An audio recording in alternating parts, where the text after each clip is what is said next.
Hello everyone, so today I'm going to teach you how to start a streak on Snapchat. So it's very simple. What you're going to do is you need to decide which person or which one you want to have a streak with. To have a streak with someone, you need to continuously send a photo or video, your streaks to any one person that you want to maintain a streak to every day, and will be counted like 1 streak, 2 streak, 3 streak according to the days you have sent the streak.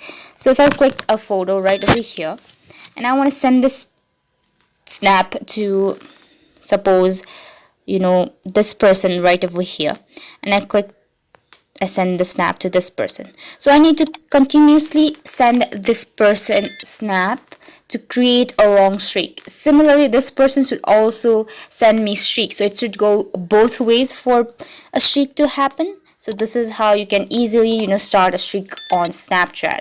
Thank you so much for watching.